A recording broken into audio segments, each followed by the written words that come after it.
तर मुंबईमधल्या स्थितीचा आढावा घेतला जातोय आणि त्या संदर्भातली आणखी एक मोठी बातमी ती म्हणजे माहीम आणि माटुंगा रोड रेल्वे स्थानकाच्या दरम्यान ट्रॅकवरती मोठ्या प्रमाणावरती पाणी साचलंय। पश्चिम रेल्वेची वाहतूकही सध्या 20 ते 25 मिनिटं उशिराने सुरू आहे। ही दृश्य आता समोर येत आहेत। माहीम ते माटुंगा रोड या रेल्वे स्थानकांच्या दरम्यानची पश्चिम रेल्वेवरती असणारी ही दोन्ही स्थानकं आहेत आणि या दोन स्थानकांच्या मध्ये ट्रॅकवरती साचलेलं पाणी आपण बघतोय आणि त्यामुळे आता इथली वाहतूक मंदावलेली आहे। 20 ते 25 मिनिटं आता इथली वाहतूक सध्या उशिराने सुरू आहे।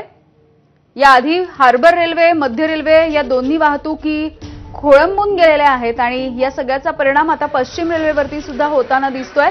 पश्चिम रेल्वेची वाहतूक सुद्धा सध्या 20 ते 25 मिनिटं उशिराने सुरू आहे। अक्षरशः तळ्याचं स्वरूप आलेले आहे, रेल्वे ट्रॅक दिसेनासे झाले आहेत, इथपर्यंत हे पाणी साचलेलं आपण पाहतो आहोत। त्यामुळे आता पश्चिम रेल्वेची वाहतूक सुद्धा मंदावली आहे। इथल्या नागरिकांना सुद्धा, इथल्या प्रवाशांना सुद्धा फटका बसू शकतो।